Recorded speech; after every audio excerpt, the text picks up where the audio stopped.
"Move along, mate." That's what they always said. Not unkindly, usually, just dismissively, as if he were a piece of rubbish that needed shifting from one spot to another. James Hartley, 56 years old, had heard those three words more times than he could count over the past 4 years. 4 years of sleeping rough on the streets of London. 4 years of being invisible to everyone except the police officers who occasionally moved him on, and the few kind souls who dropped coins into his worn paper cup. He sat on the wet pavement of Threadneedle Street in the city of London, the financial heart of Britain. Around him, men and women in expensive suits hurried past, heads down, umbrellas up against the constant drizzle. Black cabs splashed through puddles, red double-decker buses rumbled by. The grand old buildings of the city loomed overhead, monuments to wealth and power that felt like they belonged to a different world entirely. A world that James had once been part of, in his own way, though nobody walking past him now would ever believe it.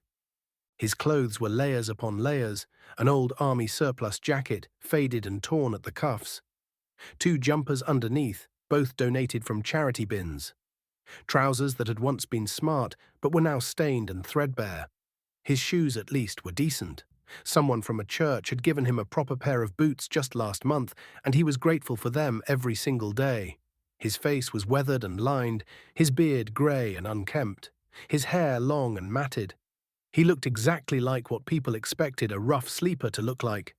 Invisible, forgettable, harmless. But James Hartley had not always been invisible.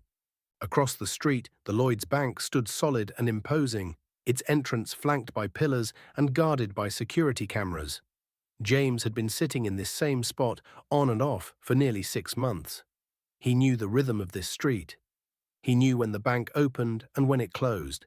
He knew which shopkeepers were kind and which ones called the police to move him along. He knew the faces of the regular commuters, the tourists taking photos of the Bank of England down the road, and the police officers who patrolled this area. One of those officers was approaching him now, PC Sarah Morrison, 29 years old, with her dark hair pulled back in a neat bun and her Metropolitan Police uniform crisp despite the rain. She was one of the kinder ones. She usually brought him a cup of tea when she was on this beat, and she never spoke to him as if he was stupid or dangerous. Just sad. Just someone who needed help but probably wouldn't accept it.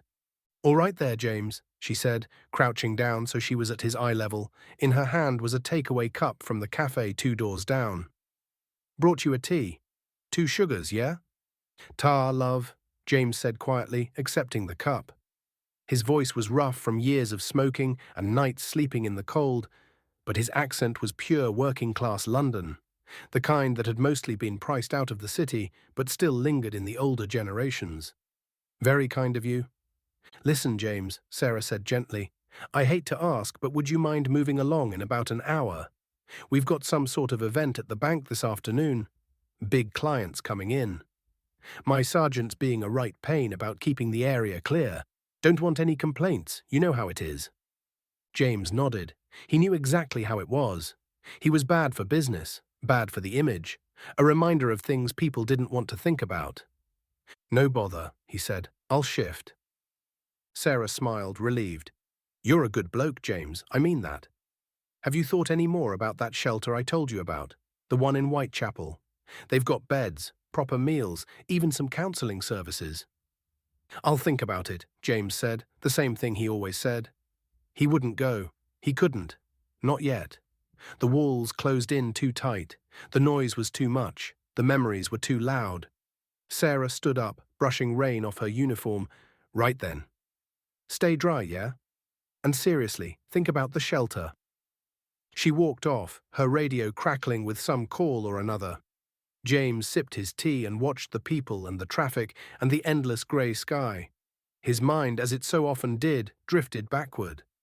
He was standing in the grand ballroom of Buckingham Palace, impossibly young at 32 years old, wearing his Royal Marines dress uniform with the medals lined up on his chest. The room was full of people. Important people. His wife, Claire, was there, tears streaming down her face.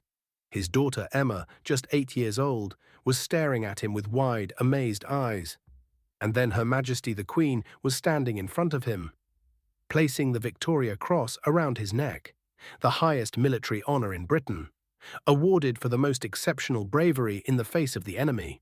For extraordinary valor and selfless devotion to duty, the citation had read. What it didn't say was that he'd watched 6 of his brothers die that day. What it didn't say was that every time he closed his eyes, he still saw their faces. What it didn't say was that the medals were heavy in a way that had nothing to do with metal and ribbon. The memory faded, and James was back on the cold, wet pavement of Threadneedle Street.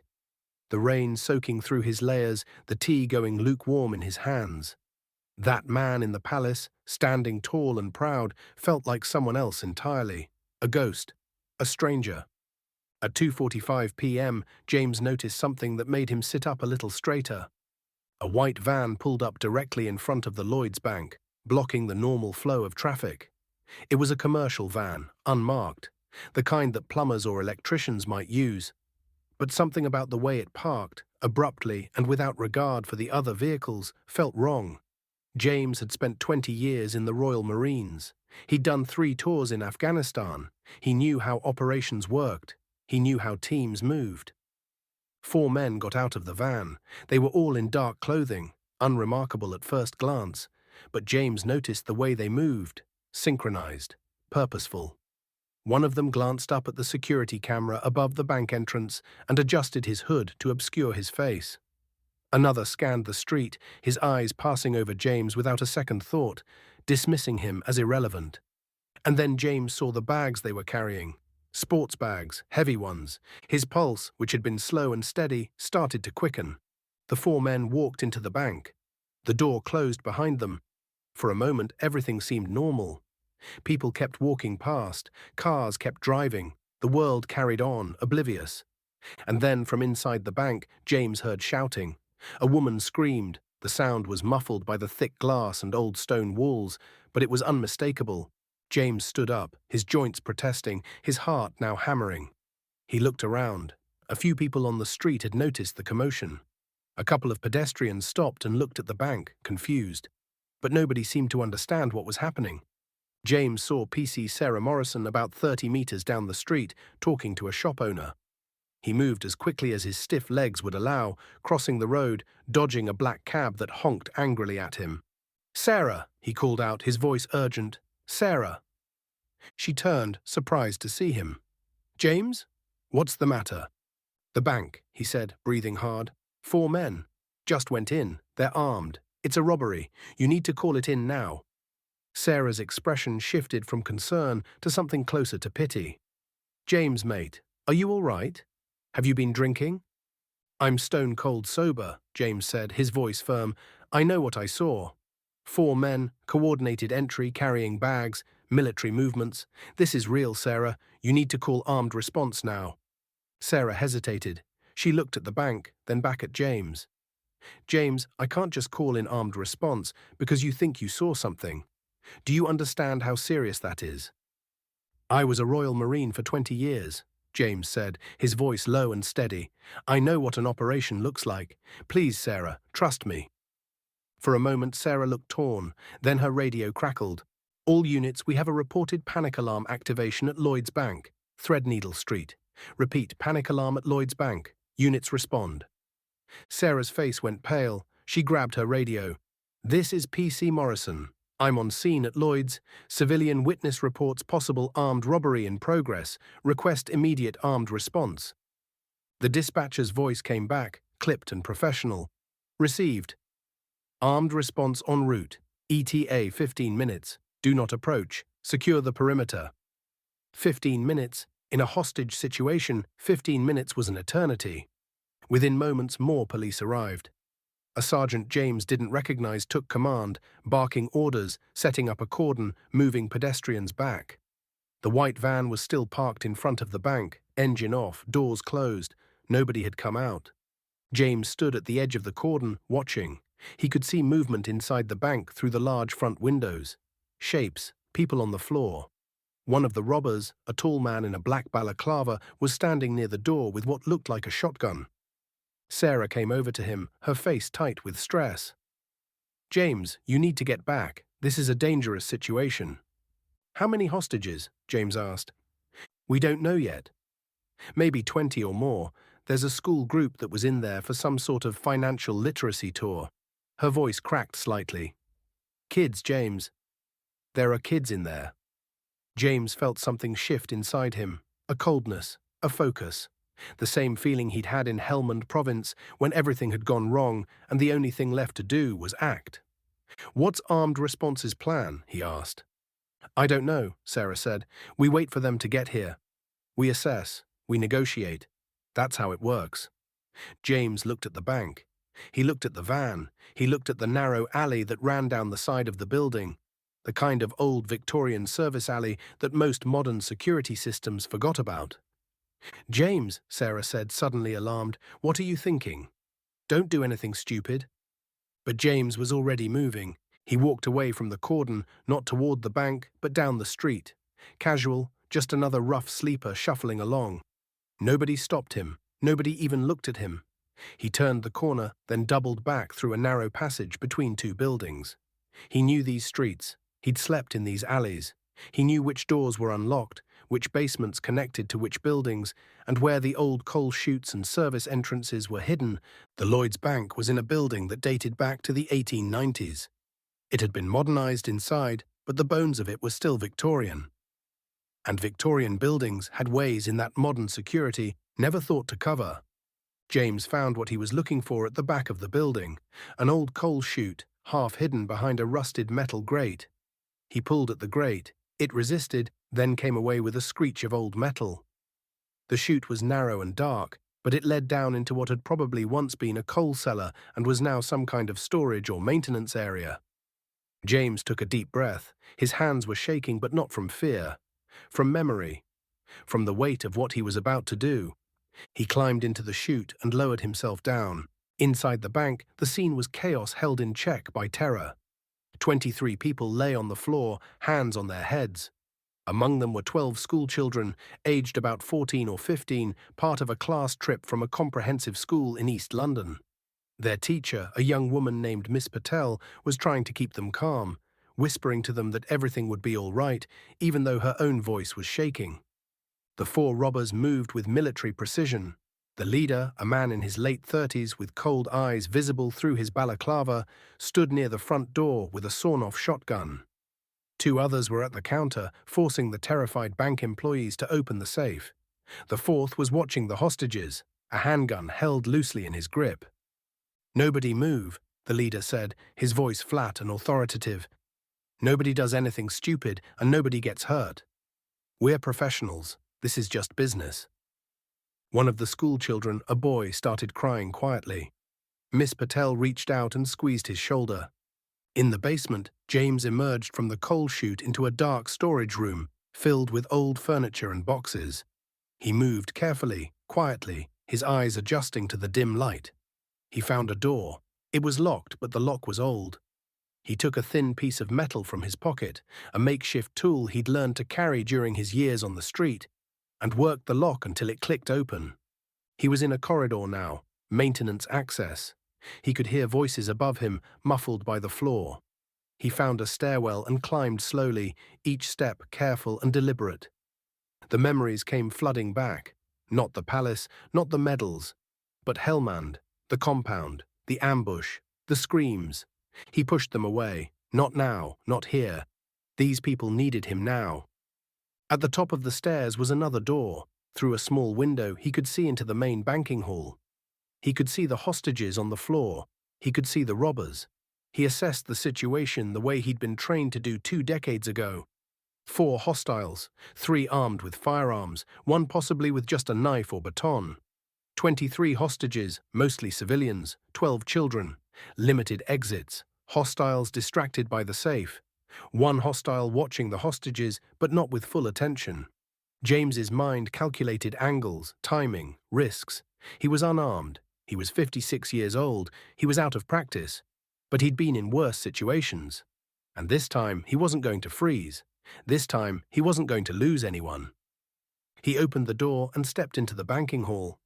For a moment, nobody noticed him. He was just another figure in old, dirty clothes. Invisible. And then the robber watching the hostages saw him. "Oi, who the hell are you?" James raised his hand slowly. Easy, mate. I'm nobody. Just came in through the back. Didn't know there was trouble. The leader at the door turned, shotgun swinging toward James. How did you get in here? Old coal chute, James said, his voice calm. Building's got more holes than a Swiss cheese if you know where to look. The leader's eyes narrowed. Get on the floor. Now. James moved slowly toward the floor, but as he did, he was calculating distances. The robber watching the hostages was 3 meters away. The one at the safe was 5. The leader was 7. The fourth was out of immediate reach. James dropped to one knee as if complying. Then he moved. It happened fast, faster than the robbers expected, faster than the hostages could process. James lunged forward, closing the distance to the nearest robber in 2 steps. His hand shot out, grabbing the man's wrist, twisting it sharply. The handgun clattered to the floor. James drove his elbow into the man's throat, a controlled strike, and the robber went down, gasping. The leader spun, raising the shotgun. James dove, rolling, grabbing the fallen handgun as he moved. He came up on one knee and fired twice. Not at the robbers, but at the lights overhead. Glass shattered. Darkness flooded half the room. Chaos erupted. Hostages screamed. Robbers shouted. But James was already moving again, using the confusion, using the darkness. He took down the second robber with a sweep to the legs and a sharp strike to the base of the skull. The man collapsed. The leader fired the shotgun. The blast was deafening in the enclosed space. Plaster exploded from the wall near James's head. But the shot went wide. James was already moving, using cover, using angles. He closed the distance. The leader tried to swing the shotgun around.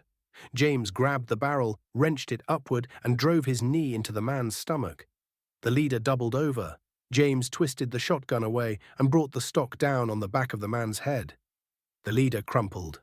The fourth robber, the one at the safe, turned and ran for the back exit. James let him go. 3 down was enough. The police would catch the runner. It was over in less than 20 seconds. James stood in the middle of the banking hall, breathing hard, the shotgun in his hands. The hostages stared at him, wide-eyed, shocked. The 3 downed robbers groaned on the floor. Outside, armed response arrived, smashing through the front doors, weapons raised. Armed police, drop the weapon. James carefully placed the shotgun on the floor and raised his hands. It's sorted, lads. They're down. Hostages are safe. The officers swarmed in, securing the scene, checking the robbers, ushering the hostages to safety. One of the officers, a sergeant, approached James cautiously. Who the hell are you? Before James could answer, PC Sarah Morrison pushed through the crowd, her face a mask of shock and something close to awe. Sarge, she said, her voice shaking, this is James Hartley. The sergeant looked blank. And? Sarah pulled out her phone, typing quickly, then showing the screen to her sergeant. James Hartley, Royal Marines, Victoria Cross, 2010, Helmand Province. He saved his entire platoon when they were ambushed. He's a bloody hero, Sarge. The sergeant stared at the phone, then at James. You're that Hartley? James said nothing. He just stood there, looking exhausted, looking like exactly what he was. A 56-year-old rough sleeper in torn clothes, soaked from the rain. Why didn't you say something? The sergeant asked. Why are you... He gestured at James's clothes, at the state of him. Didn't seem relevant, James said quietly. Within the hour, the street was flooded with police, ambulances, and media. The hostages were safe. The 3 robbers were in custody. The fourth was caught 2 streets away by pursuing officers. Nobody had been seriously hurt. James sat on the curb, wrapped in a foil blanket that a paramedic had given him, watching the controlled chaos. He felt numb, exhausted, but also for the first time in 4 years, something else. Something he'd forgotten. Purpose. A car pulled up and a woman in her late 20s jumped out before it had fully stopped. She had tears streaming down her face. She ran straight to James and dropped to her knees in front of him. Dad, she sobbed. Dad, I saw it on the news. I saw what you did. Why didn't you call me? Why didn't you tell me where you were? James looked at his daughter, Emma, and for a moment he couldn't speak. He'd been too ashamed to contact her, too broken, too afraid that she'd see what he'd become and be disappointed. I'm sorry, love, he whispered. I'm so sorry. She threw her arms around him, holding him tight, despite the smell, despite the dirt, despite everything. "Come home, Dad. Please, just come home." 3 months later, James Hartley stood in front of a room full of people at a Royal British Legion event in East London. He was clean-shaven now, hair trimmed, wearing clothes that fit. He still looked older than his years, still carried the weight of the past, but his eyes were clearer. He was speaking to a group of veterans, many of them struggling with homelessness, addiction, or PTSD. "I won't lie to you," James said, his voice steady. "Recovery is hard. Some days I still want to go back to that street corner because it felt safer than facing the world. But I'm here to tell you that you're not alone, you're not forgotten, and you're not defined by your worst days." He paused, looking around the room. "They gave me a medal once, told me I was a hero, but I didn't feel like one. Not for a long time. I felt like a failure. But here's what I've learned. Heroism isn't about medals or glory. It's about showing up. It's about doing the right thing even when it's hard, even when nobody's watching, even when you think you've got nothing left to give." After the event, Sarah Morrison, now promoted to sergeant, found him by the tea table. "You did good in there, James," she said. "Just telling the truth," he replied. "Your daughter must be proud." James smiled, a real smile this time. "She is, and I'm trying every day to be the dad she deserves." Sarah held up her cup of tea. "To second chances." James raised his own cup. "To second chances." The story of James Hartley reminds us that heroes don't always look the way we expect them to. Sometimes they're sitting on cold pavements in the rain, dismissed and ignored by a world that's forgotten them. Sometimes they're struggling with demons we can't see, fighting battles we don't understand. But true courage doesn't disappear just because someone's circumstances change. It doesn't fade because life gets hard. And the people we overlook, the ones we tell to move along, might just be the very people who save our lives when it matters most. What would you have done in James's position? Would you have walked away, or would you have found the strength to act? Share your thoughts in the comments below, and if this story of redemption and quiet valor moved you, please hit that like button, share this video with someone who needs to hear it, and subscribe to Valor Chronicles for more stories of unsung heroes who walk among us. Thank you for watching.